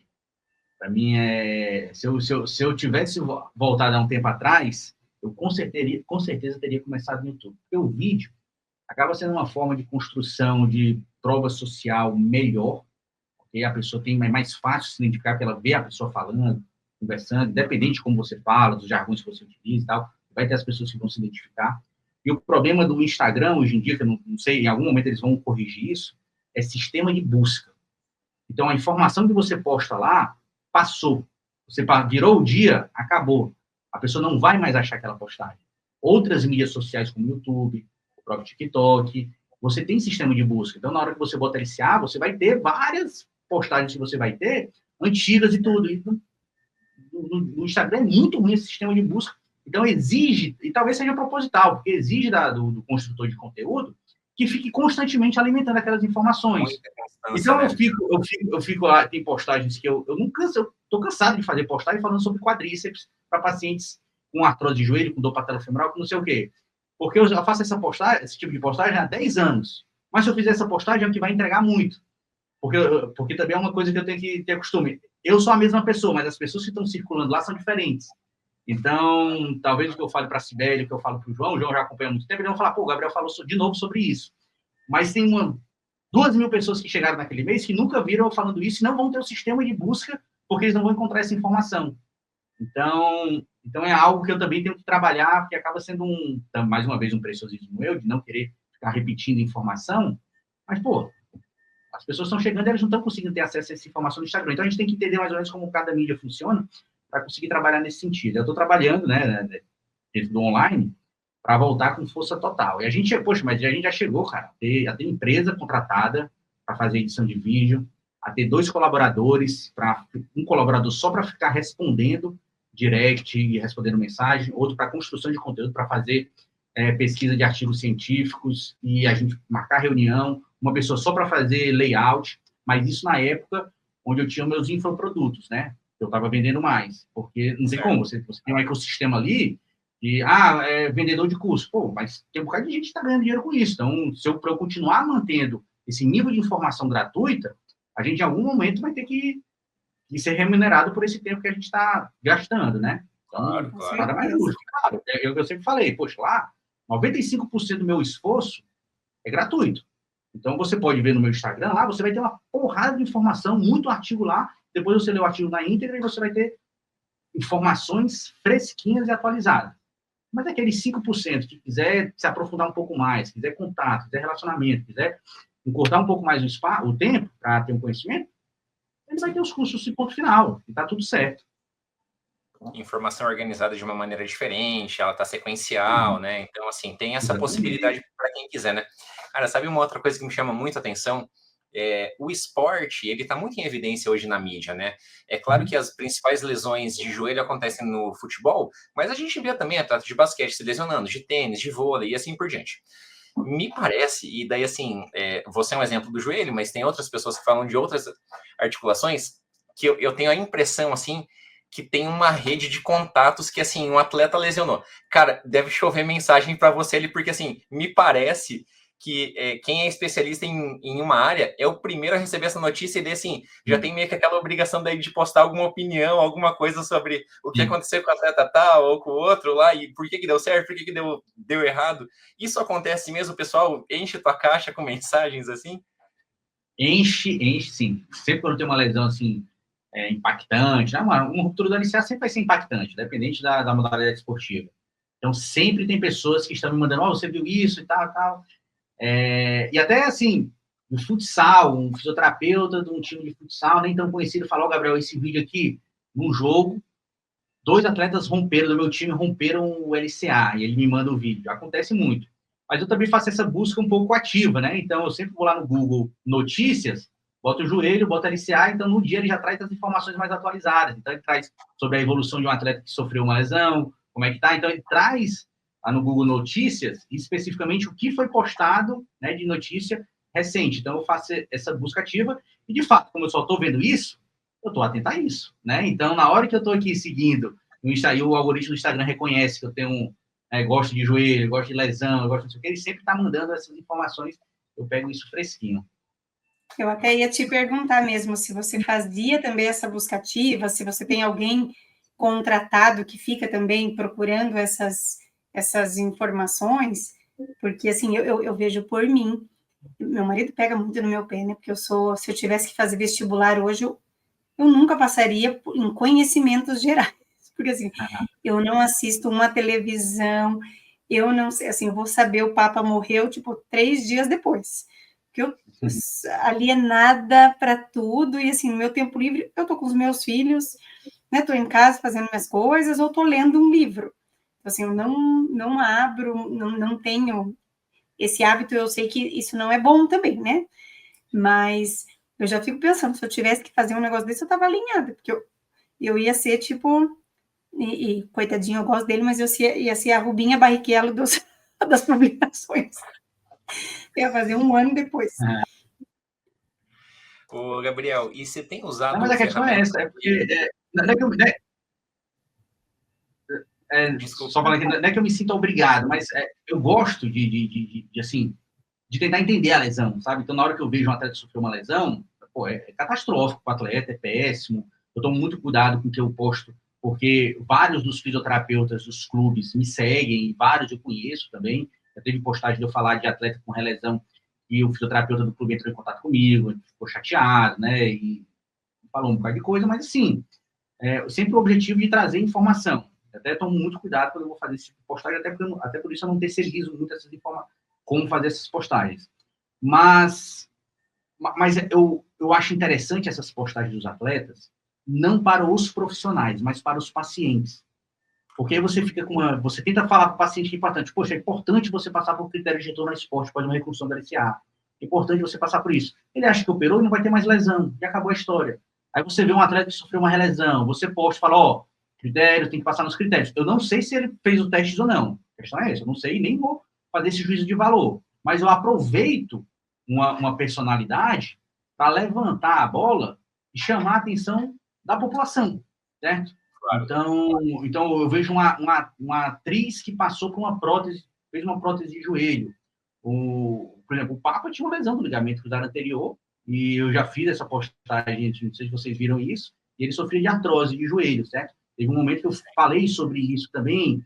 Então são informações que pega mais o público. O meu foco não é nem o profissional, especificamente, quando eu faço essas informações sobre as lesões de pessoas famosas. Uhum. E eu acho, Gabriel, desculpa, João, te cortar, mas só que no fim das contas, claro que a gente tem muitos propósitos, e a gente está falando bastante disso, né, de ter objetivos, propósitos, mas eu acho que no fim das contas, essas informações boas, informações de fato, né, com conteúdo, informações verdadeiras, elas precisam justamente chegar no público, né, na população, porque isso é o reconhecimento da nossa profissão, né? Não adianta a gente ficar aqui, nós três, discutindo e falando de ciência e várias coisas, se quem realmente usa do nosso serviço, ele não tem essa consolidação dessa informação, né? Ele não conhece aquilo que a gente pode fazer, ele não entende os processos, e eu acho que ainda isso é uma falha muito grande de nós todos da área da saúde, não estou dizendo só dos fisioterapeutas, né? Aqui a gente tem, né, uma clínica escola, a gente atende aqui também, e eu vejo os meus pacientes, nossos pacientes dos alunos no estágio, a falta de informação que eles chegam para nós é absurda, né? Eu tenho paciente com AVC que chega aqui para nós, ele não tem ideia do que aconteceu com ele, e nem que ele já tem um fator de risco maior para ter um outro, então assim, ele acha que ele teve, tá bom, teve, né, e aconteceu, e eu acho que a gente precisa, sim, melhorar esse nível de informação, né, dessa educação em saúde num contexto geral, porque isso, além de, né, milhões de benefícios que a gente poderia passar hoje à noite aqui, né, citando, isso reforça a importância e a valorização da nossa profissão, né, as pessoas, elas sabem o que a gente consegue fazer para benefício delas, né? Certeza, certeza. Não é bem isso. Gabriel, me chamou a atenção que você falou ali que, obviamente, sempre que acontece alguma lesão, e aí vamos voltar a falar do mundo dos atletas ali, que é o que acho que chama a atenção tanto dos profissionais quanto do público em geral, né? E aí, assim, já aconteceu alguma, não vou dizer assim uma briga mais séria, mas algum fisioterapeuta de clube botar em xeque o que você falou ali, ou te questionar de maneira mais veemente, né? Tanto no mais privado, como de maneira pública? Já aconteceu alguma situação assim que você repensou daí, ou, né, como que desenrolou esse assunto? Teve alguma coisa assim, ou não chegou nesse ponto mais sério? Foi só mais simples assim? Chegou muitos pontos. Chegou de notificação extrajudicial já, de Sério? sério, já chegou 2 ou 3 notificações extrajudiciais, já chegou solicitação de retratamento em público, que eu digo assim, na mesma mídia, né, no Instagram, já chegou de todo tipo, certo? E das mais diversas possíveis, né? Primeiro, né, trazendo um histórico, né, no Instagram, quando eu comecei, as pessoas apoiavam bastante. Pô, 5 mil, 10 mil seguidores, o pessoal, pô, Gabriel, é isso aí, segue em frente. Na hora que chegou em torno de 50 mil seguidores, aí o pessoal começou, é o blogueirinho, não sei o quê, e começou a trazer algo pejorativo, tá entendendo? Pejorativo. Aí depois, quando cresceu um pouquinho mais, o pessoal falava, viu que estava crescendo ainda, aí o pessoal chegava e falava, tá, mas tu quer o quê com isso? Tu vai ficar aí gastando tempo e tal, não tá ganhando nada com isso, por quê? Sabe? Colocando em xeque ali seus motivos. E nesse período, acabava sendo mais fácil ser alvo. Então, qualquer coisa que eu postava ali, né, trazendo alguma crítica, alguma reflexão, então as pessoas se sentiam que eu poderia ser um elo fraco e vinham mais para cima. Então, poxa, falando aqui tranquilamente, falando de CPM, então, um vídeo que viralizou aí, CPM, poxa, a gente tem várias revisões sistemáticas, não vou nem falar inicial clínico, mas revisões sistemáticas, mostrando que a mobilização passiva contínua, que é um equipamento utilizado muito em pós-operatórios, não traz benefícios para ganho de amplitude, de força, redução de edema, melhora de dor, tempo de hospitalização, para falar a verdade, até em artroplastia aumentou o tempo de hospitalização, e o único desfecho que trouxe diferente é um pior senso de posição articular, que é uma medida proprioceptiva, levando em consideração a mobilização ativa do joelho, a pessoa ir lá e ficar dobrando ativamente. Então é péssimo. Aí, beleza, esse vídeo estava viralizando, eu compartilhei esse vídeo, mostrei as evidências científicas, não falei nada, só mostrei as evidências científicas, e aí pronto, recebi a notificação extrajudicial para tirar esse vídeo e tiveram outros exemplos deles. Eu tive jogador de futebol que veio falar, certo? Então, jogador da Itália, brasileiro, na Itália as pessoas gostam muito de desafiar o retorno ao esporte, ele retornou com 4 meses e meio, eu estou falando de pouco tempo atrás. E eu postei informação, pelo amor de Deus, eu não trouxe o nome do atleta, não trouxe várias informações, trouxe a reportagem, eu não tenho acesso a dados sigilosos de prontuário, não tenho acesso a nada, tenho acesso só às informações que eu consigo coletar nas notícias, que é o que é amplamente divulgado. Falei, ó... Que todo mundo tem acesso, né? Exatamente, 4 meses e meio, a probabilidade de sofrer uma relesão é maior do que se ele tivesse voltado com 9 meses. Pá, bota o artigo. Pronto. Então, assim, eu sei que é uma linha muito tênue, a pessoa pode, poxa, né, isso teve uma tomada de decisão ali, teve alguém que falou que ele estava apto, eu acabo postando um artigo que vai contra isso. Eu sei que tem essas dificuldades, mas são alguns exemplos. Então, eu já recebi muito em congresso, por exemplo. Chegar no congresso, a pessoa botar a postagem minha e falar, ó, tem um blogueirinho que falou isso daqui e tal, e rebate, aí você fica sem oportunidade de ter, sem ter uma réplica, né? Você não tem uma réplica na hora que a pessoa faz um negócio desse. Mas hoje eu acho que hoje as pessoas fazem menos. Então, hoje o pessoal já entendeu mais o meu trabalho, já me conhece mais também. Talvez eu também sou um pouco mais polido nas minhas palavras, tomo um pouco mais de cuidado também quando eu vou fazer determinadas postagens, mas continuo sendo incisivo quando é necessário. Mas aí nem se preocupe que nenhuma dessas aí ninguém ganhou nada, nunca fiz retratação nenhuma notificação extrajudicial se transformou em judicial, e o que se transformou em judicial, eles perderam também. E pediram 5 mil reais por causa de uma situação aí, mas perderam também. Ô, Gabriel. Eu acredito que essa evolução, né, tanto tua quanto das pessoas, da forma que elas te compreendem ali, vai acontecendo naturalmente com o tempo mesmo, né? Você vai criando uma certa casca ali de saber, se eu talvez falar essa palavra aqui, ou se eu citar tal coisa, isso pode dar mais problema, então você acaba, às vezes, evitando. E tem aquele dia que também você fala assim, foda-se, vou tocar o pau aqui, quero ver pegar fogo, então. Não, mas eu acho que, assim, né, no mundo real seriam invejosos, sempre vão existir, no virtual os haters sempre vão existir, né, isso, acho que a gente não tem como controlar tudo, mas eu sempre falo que, até esses tempos, acho que foi até no congresso da Brafinha, a gente estava conversando, e aí o pessoal tudo criticando, várias pessoas, né, que tem muitos seguidores, porque as pessoas, né, postam muita coisa ruim, muito conteúdo errado, isso e aquilo, e aí eu, né, pensando ali, ouvindo, eu falei, gente, mas assim, vocês, né, que são professores, nós, né, me coloquei ali no meio, a gente faz isso? Não. Então, assim, por que a gente está criticando? Se você acha tão ruim, senta a bunda na frente do computador e produz conteúdo você, né? E por que eu tô falando isso? Porque, assim, cara, eu tiro muito o chapéu para você, porque eu acho que você tem aí justamente esse know-how, né? De você sabe o que você está falando em termos de ciência, né? Você sabe interpretar um artigo, você sabe fazer o link, né? De pesquisa e de clínica, e você está trazendo o conteúdo. Eu preciso concordar com você em 100% das vezes? Não, gente, isso nunca vai acontecer. A gente não concorda com a mãe, com o pai da gente, 100% das vezes não vai concordar com outras pessoas, né? Mas eu acho que a gente precisa aprender a valorizar muito mais pessoas que trazem conteúdos que fazem a gente ter um melhor senso crítico, conteúdos bons, né? Que estão respaldados justamente, né? O exemplo que você deu, você colocou um artigo científico, não é nem você que está falando, não é nem a tua opinião direta, né? A tua opinião, ela está respaldada em alguma coisa da ciência.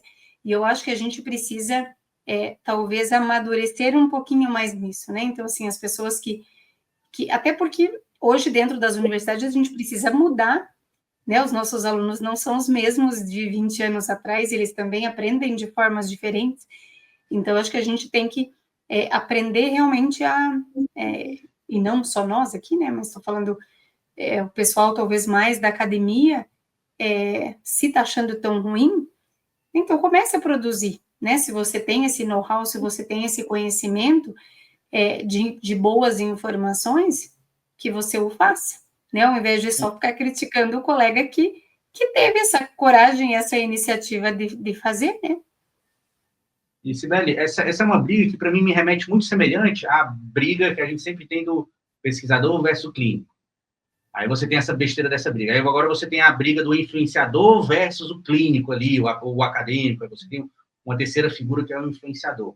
Mas acho que cada um tem seu papel de desenvolvimento. De repente, uma pessoa acadêmica que está muito em sala de aula e tal, ele não tem tempo, não tem saco, não se dá bem para falar em público. Você, de fato, público não, desculpa, na frente de uma câmera, de fato, você tem alguns headlines, tem uma copy que você tem que criar, tem algumas estruturas ali que são específicas do online que a pessoa acaba não tendo. E tudo bem, ela faz uma postagem, não consegue tanto engajamento, ela fala, beleza, isso aqui enche o saco e não quer fazer. Mas tudo bem, ainda bem que a gente tem pessoas que têm um alcance grande, que de repente não publicaram, que de repente não são na academia, que estão na clínica, mas de repente estão começando, mas falam muito bem. Numa câmera, eles conseguem trazer ali um contexto muito interessante, que engaja as pessoas, que traz informação interessante. Então, isso é muito bom para a nossa profissão. É muito bom isso. Então, eu também não gosto desse tipo de disputa.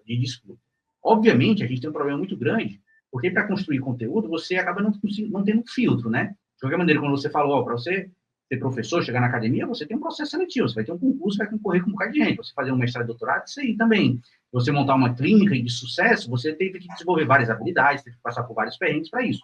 Acaba que para construir conteúdo online, a barreira de entrada é muito menor, então por isso muitas pessoas acabam entrando e podem falar qualquer coisa. Mas aí o mercado, o tempo mesmo, vai filtrando essas pessoas, né? Então, eu vejo isso só com pontos positivos, ok? E eu tinha uma outra coisa para falar, mas enfim, falei a memória, depois eu lembro aqui e adiciono mais informações sobre isso. Uhum. Eu acho que você falou uma coisa bem importante. A gente também tem que, acho que ter isso muito claro, né? Hoje muita gente, até pelo movimento e pela importância das redes sociais na vida das pessoas hoje, né? Daí não estou nem falando só profissionalmente, né? Hoje as pessoas, elas perdem muito tempo, né? E não perder só no mau sentido, né? Mas passam muito tempo da vida com as redes sociais. Mas nem todo mundo precisa fazer isso. Eu acho que a gente tem que, de novo, voltando, né? Ao seu objetivo, ao seu propósito, cada um tem que traçar o caminho que se encaixa melhor, né? Eu acho que a gente também tem que ficar bem se aquilo não for para nós, né? Vai ter que talvez achar outra forma de atingir o seu objetivo. A rede social é uma delas. Talvez hoje é mais. Eu não sei se dá para dizer que é fácil, né? Mas talvez um alcance um pouco mais amplo. Mas não é para todo mundo também, né? Aí, Sibeli, essa parte de mídia social, já quem está se aprofundando, é importante para romper a bolha. Porque, por exemplo, a gente aqui, somos 3 pesquisadores, a gente publica artigo científico.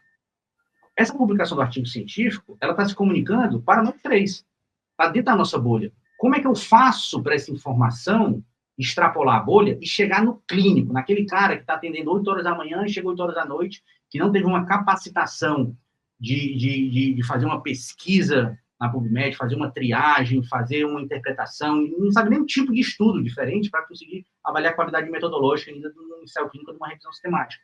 Então, eles não têm esse treinamento.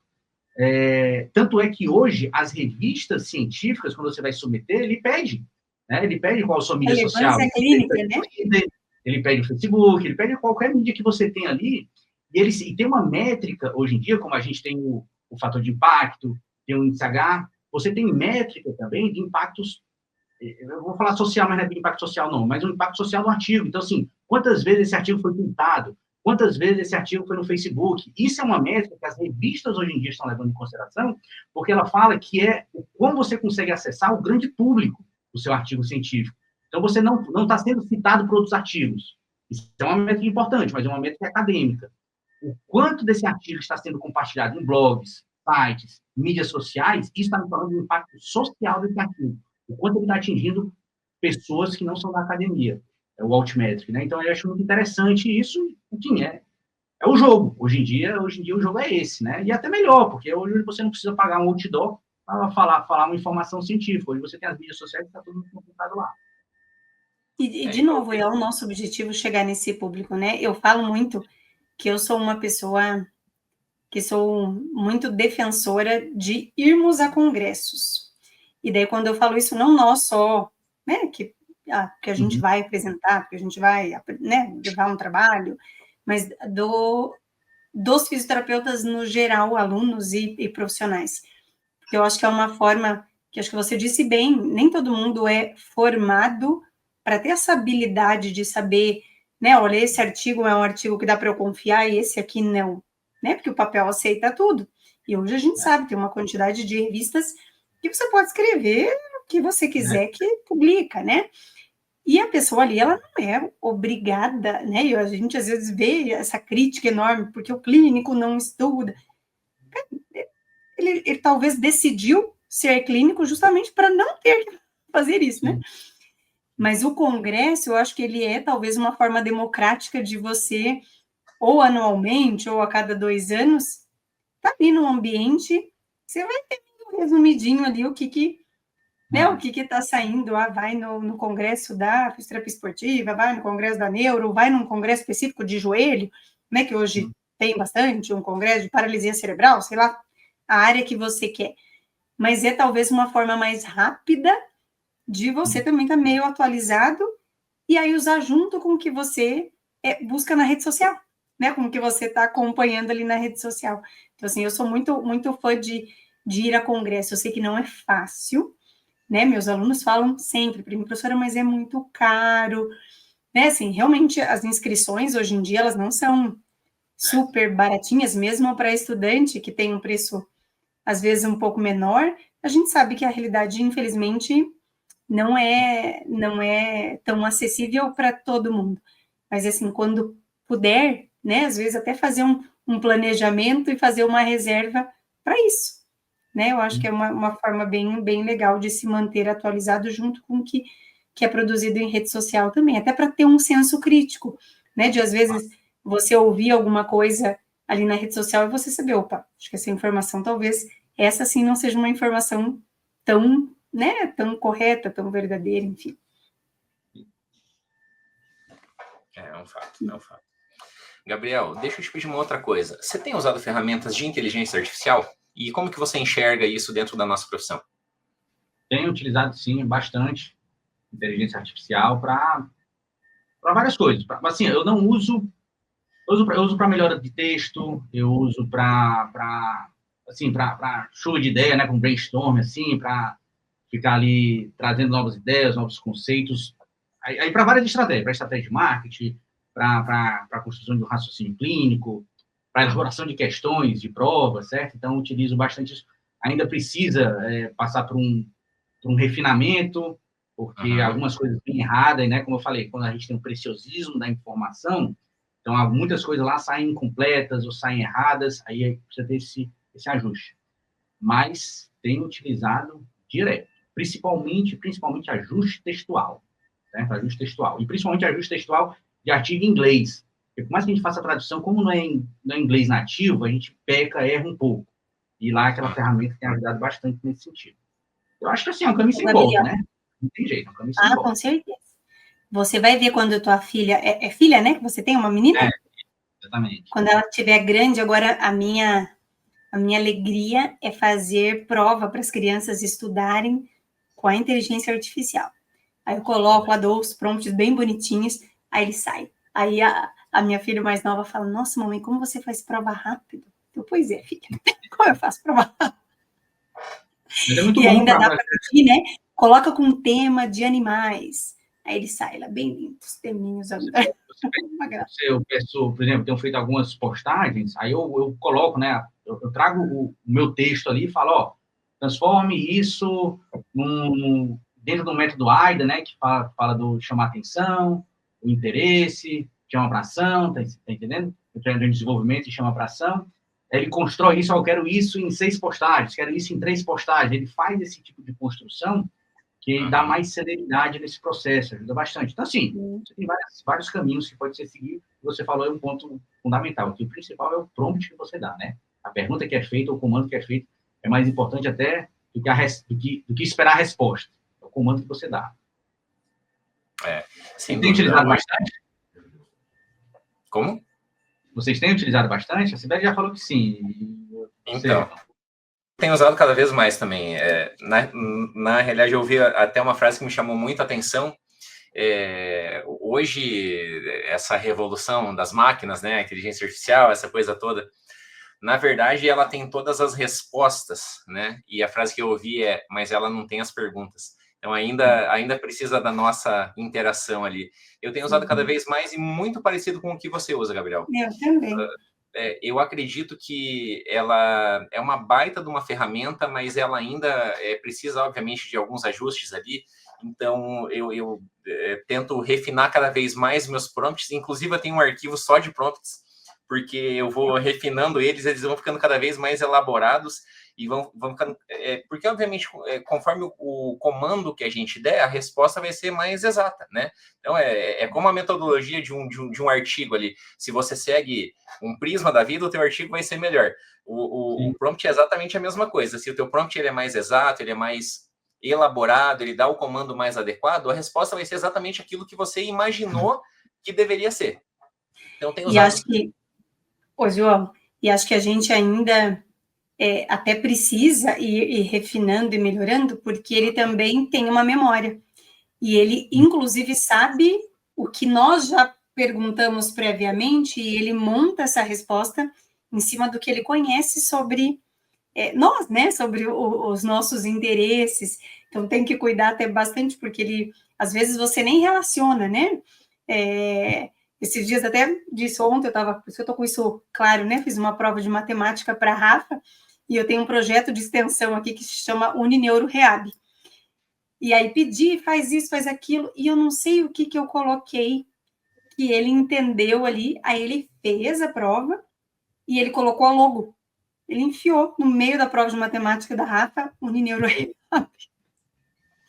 Confundiu. Eu falei, opa, misturou os assuntos aí. É justamente por isso que tem que ter essa intervenção humana ainda, né? E Sim. acredito Mas é um até... caminho sem volta, né? Eu acho que a gente tem que...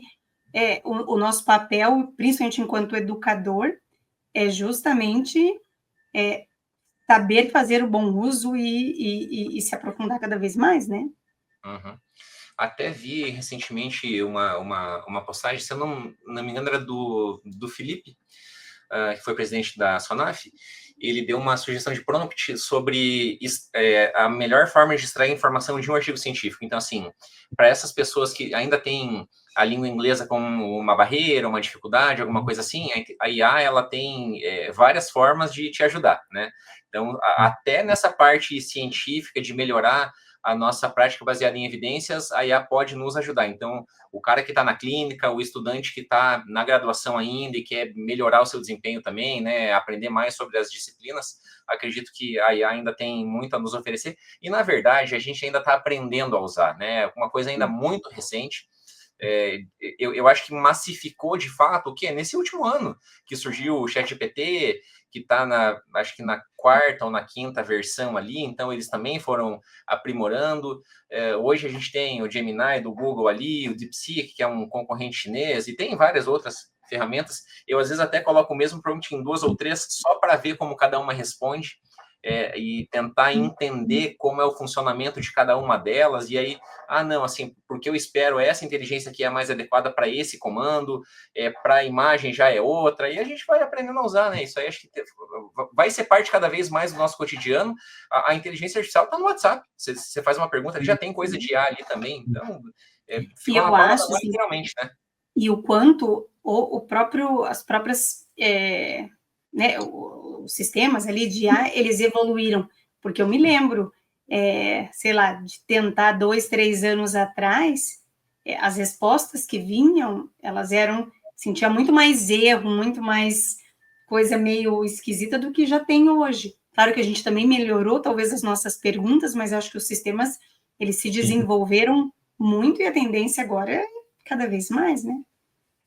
Ela me ajudou, assim, ela me ajuda absurdamente nessa parte acadêmica. Por exemplo, recentemente eu tive que fazer uma análise estatística de equações de estimativa generalizada. Nunca tinha feito essa estatística. É meio enrolado, um pouquinho... Assim, depois que você faz, é a coisa mais simples do mundo, né? Mas para você saber qual o passo a passo, ChatGPT me ensinou perfeitamente a fazer. Obviamente não era perfeito, porque tem muitas abas para você preencher lá de informações, mas ele me deu...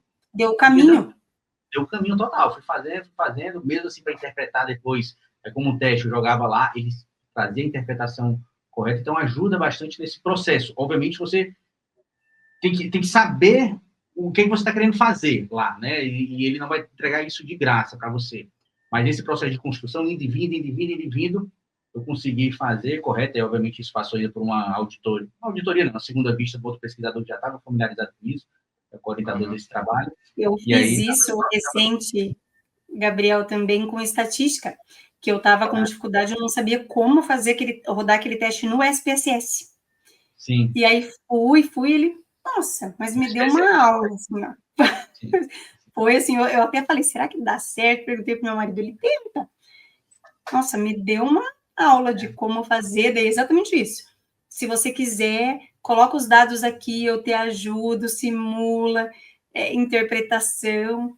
Sim, me salvou horas de estudo para eu tentar descobrir como é que eu iria fazer, sabe? Mas também a gente tem um desafio, né?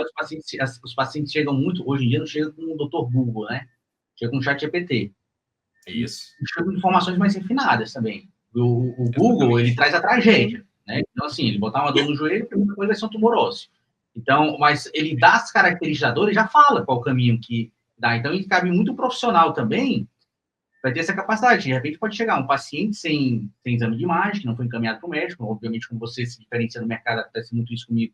Eu sou o primeiro contato, ou então sou a segunda opinião. O médico indicou cirurgia, eu vim aqui escutar de você, que você já tratou um familiar meu, não sei o quê, que acabou não precisando operar e tal. Então, e ele vem com muitas informações, pode vir de outros profissionais, mas vem com muitas informações também dessas inteligências artificiais que estão trazendo informações cada vez melhores. E com índice de acerto absurdo, né, Gabriel? Exatamente. Poxa, teve um caso, só para teste, um paciente meu lá, eu bati foto do joelho do paciente e falei, que cirurgia foi essa? Eu não falei que era um joelho, não dei informação nenhuma, só bati a foto do joelho do paciente. E ele falou que era provavelmente uma reconstrução do ligamento cruzado anterior, com utilização do tendão do terço central do patelar. Ele falou das incisões, falou que não era possível falar se fez alguma coisa de menisco, não. Ele trouxe todas as informações, uma foto que eu mandei. Eu já fiquei impressionado que ele soube que era um joelho. Quanto mais o tipo de enxerto, a cirurgia e tudo mais. Só com a imagem. Então, é sensacional, né? Então, assim, aí você não pode perder de uma programação profissional, pelo amor de Deus, tá entendendo? Claro que ela vai te ajudar a perder, mas você não pode perder dele um nível de conhecimento. Só mostra o quanto a gente tem que estar atualizado, né? Gabriel, mas uma outra coisa agora totalmente fora da nossa profissão. Que idade que a tua menina tem? Hoje tá com 7 meses. Menininha, que delícia. Cara. Então você é literalmente um pai fresco. Um pai fresco. Literalmente. Gabriel, e aí, eu não sei se a tua esposa é da área também, da saúde ali ou não, mas a chegada de um filho muda completamente a vida, né? Acredito que você está passando por essa transformação ainda. Como é que está sendo a tua realidade nova? Certo. Ela é fisioterapeuta também, trabalha com saúde pélvica, então ajuda que sim, ela está nesse ambiente também de gestantes e tudo, puérperas, mas muda absurdamente, né? As suas demandas passam a ser absolutamente secundárias, né? Eu falando como pai muda bastante, da mãe, então, nem se fala, né? Da mãe nem se fala, e ela tem uma sobrecarga muito maior. Mas hoje a gente está conseguindo voltar mais às atividades, obviamente. Muda absurdamente, muda para melhor, né? Vocês são pai e mãe, né? Também? Eu tenho 3 filhos e o João tem 2. Eu tenho 2, eu tenho um pai e uma menina. Estou falando aqui para as pessoas que ainda não são, mas muda a rotina, não tem jeito. A gente tem vários projetos pessoais, projetos profissionais, entram para segundo plano, e você tem que ser muito bem resolvido com isso, né? Obviamente, se você quer viver a maternidade, quer viver a paternidade mesmo, as coisas acabam se tornando secundárias. Então, muitos dos projetos que eu tinha, eles estão caminhando a passo de tartaruga, mas eu não me frustro em relação a isso. Quero mais curtir todas as etapas, que passam muito rápido, né? Um dia você está segurando a bebezinha que cabe num braço, você está fazendo tudo com o outro, no outro você está aqui, não sabe mais para onde é que está segurando ela, que está enorme, né? Então é muito não, e você vai ver, Gabriel, que a gente se vê muito nos nossos pais, sabe? As coisas que eles falavam, as coisas que eles faziam, eu acho que coisa que você pensou, nunca vou falar isso, nunca vou fazer isso. Quando você vê, você está fazendo, está falando, e realmente passa voando, assim. Eu estou numa crise de identidade. O meu filho mais velho e o do João mais velho têm a mesma idade. Eles vão fazer 15 anos ano que vem. Está me dando um desespero que você não tem ideia. Meu Deus do céu. Não, aquele negócio assim, ele cabia, cara, meu filho num braço. Ano que vem ele vai fazer o ensino médio. Gabriel, cara, o tempo voa.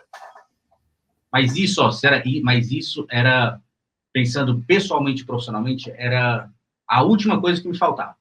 Sabe? Pensando assim, de todos os objetivos pessoais, profissionais, conquistas e tal, era aquilo que estava faltando, deu no momento, melhor momento possível, certo? E aí, curtir, né? Uma demanda a mais. Só uma demanda a mais para isso. Era o que te faltava e você vai ver que agora, sim, você não consegue imaginar a sua vida sem, né? Sim. É algo assim, como que eu vivia antes de ter, né? Que é uma... Sim, é cansativo, tem momentos e momentos, você está numa fase, né? Privação de sono, né? Relativamente grande, mas, assim, acho que vale a pena cada segundo, né? A gente contratou uma consultora de sono. O pai dessa menina dorme 7h30 da noite e ela acorda 7 horas da manhã. Na minha época não tinha isso. Rapaz, se você divulgar o contato dela, ela vai ficar milionária, viu? Porque o que deve ter de pai falando assim, meu Deus, quem que é essa mulher? Eu preciso saber quem é ela. Mas desde quando que ela dorme tudo isso? Oi? Desde quando ela está dormindo tudo isso? Ela está com 7 meses, tem uns 2 meses, mais ou menos, 2 meses e meio que ela está desse jeito. Aí, obviamente, tem uma noite ou outra que ela acorda e tal, mas não é rotina. Vou dizer que em 7 dias, talvez ela acorde 1, 2 vezes à noite, passa meia horinha, 40 minutos e dorme. Eu brinco. O João até tem umas histórias boas também, mas eu falo assim, eu tive 3 filhos, eu tenho 2 meninos e uma menina, e eu não tive nenhuma baby alive. Então, assim, meus filhos nunca foram come, dorme, come, dorme, come, dorme. Era o meu mais velho, chorava, gente, de noite. E eu saí, né? O meu marido fisioterapeuta, fomos ter o nenê, nunca vamos dar remédio nenhum, a gente nunca vai. Tinha aquele monte de livro, vamos seguir exatamente. Gente, aquela criança, 3 semanas chorando de noite. Falei para minha mãe, pode mudar aqui para casa, que eu não tô dando conta. E chegou um dia que eu olhei para a cara do meu marido e falei, você vai na farmácia e você compra tudo que eles tiverem para acalmar a criança, pelo amor de Deus. Né? E não vou dar chupeta, era chupeta na boca da criança. E ele não pegou a chupeta, né? Depois, na verdade, desde a minha barriga eu chupava dedo. Enfim, mas foram 3 meses que a gente não sabia o que fazia. Ele chorava dia e noite, levava no pediatra, eu mudei acho que mais 100 vezes de pediatra, porque levava, ela falava, não, é normal, mãe. Tem criança que dorme 16 horas, tem criança que dorme 20, tem criança que dorme 22. Falei, filha, se ele dormisse 16 horas, eu não estava aqui. Você não tem ideia. Ele chora o tempo inteiro. E foi, mas ele fez 3 meses e 1 dia. Eu falei, gente, me deram outra criança, roubaram aquele nenenzinho que estava aqui e deram outro. Que daí dormia quase a noite toda, parou de chorar, foi uma coisa impressionante. Então, só ficaram histórias, mas todo mundo que, né, viveu comigo essa época fala, meu Deus, como o Thiago chorava, a gente ia na tua casa, o único jeito, eu fiquei sarada, né, porque eu não fazia exercício nenhum, o Thiago, ele só parava de chorar fazendo este movimento vertical, então, ou eu fazia agachamento, ou a gente fazia com o braço. Chegava alguém para visitar, eu entregava ele, pode fazer, só assim, o povo ia lá em casa para fazer academia, para dar uma acalmada. Legal. Cada história, né? Eu tive uma experiência traumática também de sono de criança, mas já passou, graças a Deus. Então, não, a gente até esquece. Sejam pais, sejam mães, é uma experiência. Não, uma delícia. Eu tive 3, veja, depois daquele tive mais 2, nem traumatizei. Gabriel, você falou que já teve, você não, entre aspas, né? Já teve todas as experiências que você gostaria, já está completa a tua vida. Era uma coisa que eu ia te. Uma pergunta que eu ia te fazer se faltava alguma coisa ainda. Então, eu vou mudar a minha pergunta. Quais são os planos futuros? Certo. O plano futuro é, assim, profissionalmente, é ter experiência internacional.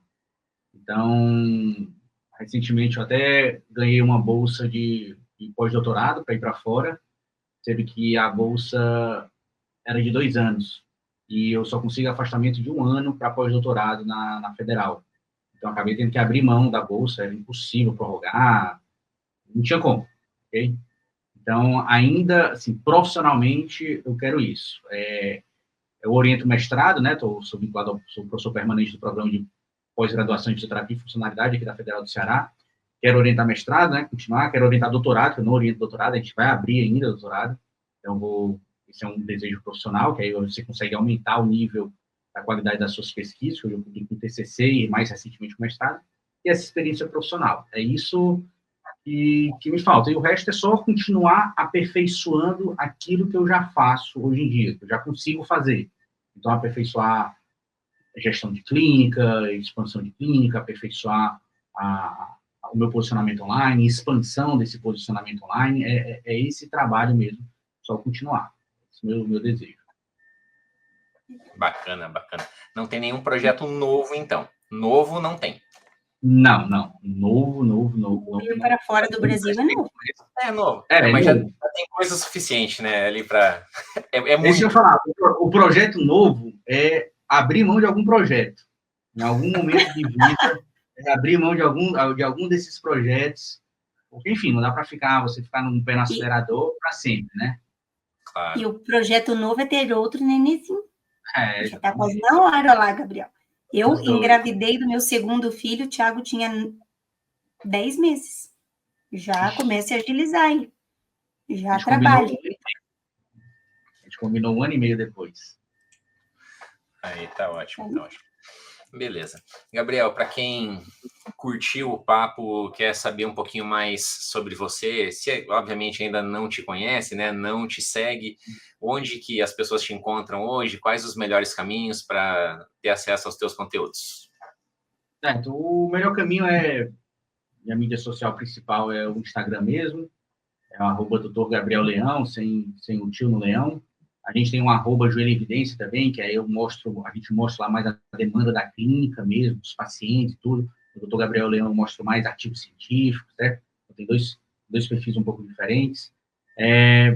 Para quem tiver algum interesse mais particular de mestrado, de artigo, de dúvida, essas coisas, deixo disponível meu e-mail também, gabriel_alm@ufc.br, também pode ser um meio de contato, e esses são os principais. Maravilha. Sibeli, quem quiser te encontrar nas redes? Acho que também pelo Instagram, né, o @SibeliMeloQuinaut. Bom, de novo, né, vou reforçar, aí eu saio do mundo do esporte, do joelho, né, eu trabalho, né, sou especialista em neurofuncional, então, me procura lá, eu tenho, assim, geralmente eu respondo relativamente rápido, mas é o canal mais fácil de me encontrar. E você, João? Ok, pessoal, o Instagram também é caminho mais fácil, @investidordoutor. Como falei no comecinho do episódio, se você quiser saber mais conteúdos sobre finanças, investimentos, aprender a investir no Brasil e fora do Brasil, que é importante proteger o nosso patrimônio também em outras moedas, né? Visto a desvalorização que a nossa moeda tem apresentado, sempre é importante a gente pensar no nosso planejamento e como o Gabriel falou, que ele sempre planejou a vida dele, a carreira. Vejam tudo que ele atingiu, né, o sucesso profissional que ele teve. Pegue isso como exemplo, se planeje. Sempre que a gente tiver um planejamento, provavelmente a gente vai passar por menos surpresas. Então, planeje-se também na vida financeira, que o seu eu futuro vai te agradecer do seu eu passado ter feito isso por você. Gabriel, muitíssimo obrigado por esse tempo que você reservou para nós. Só para contar aqui como foi feito o convite para o Gabriel, a gente se encontrou num evento em Campinas, evento específico de joelho, o Gabriel estava palestrando ali, eu o convidei no intervalo de uma palestra ali, ele prontamente atendeu, foi muito solícito, então foi um prazer conhecê-lo, Gabriel, aquele dia pessoalmente, e te agradeço muito pelo tempo que você dedicou ao Fisioverso aqui.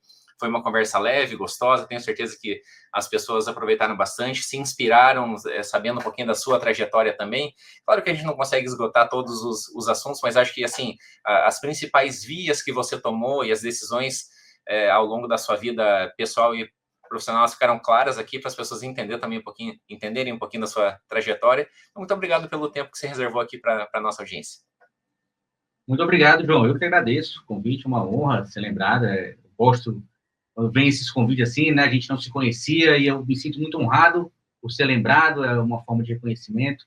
Eu gosto bastante de trazer esse tipo de conteúdo, de conversa. Não é algo comum, até falei para você, né? Seria mais fácil se a gente estivesse conversando sobre algo técnico, sobre algo da nossa área. Então, mas eu gosto também de falar um pouco da trajetória, que eu acho que de alguma forma inspira as pessoas que estão chegando, ou mesmo as pessoas que estão querendo dar uma pivoteada no seu caminho profissional, né? Então, Sim. Muito obrigado pelo acolhimento, você, a doutora Sibeli também. Eu fico à disposição em outras oportunidades. Sempre que vocês acharem necessário, eu estou aqui à disposição.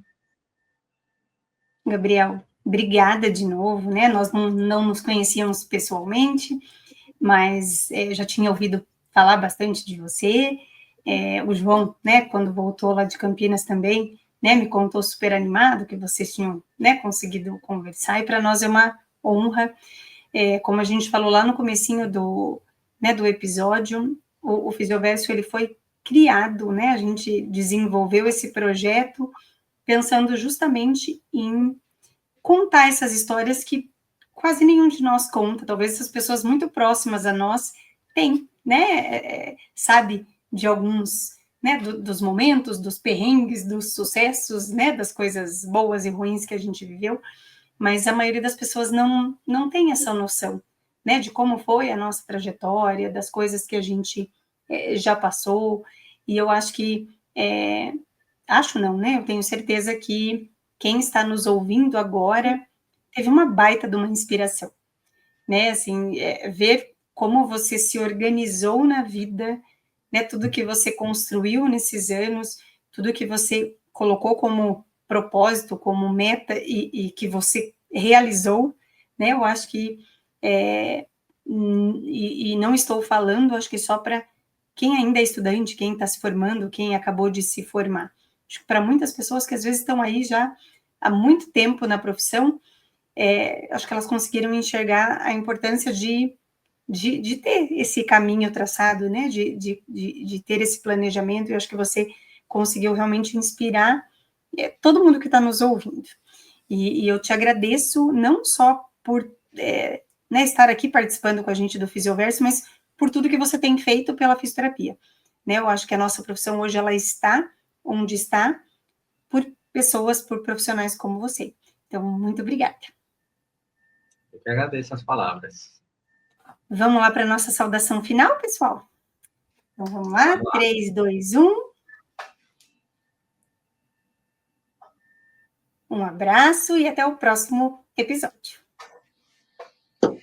Gente. Valeu, tchau, tchau.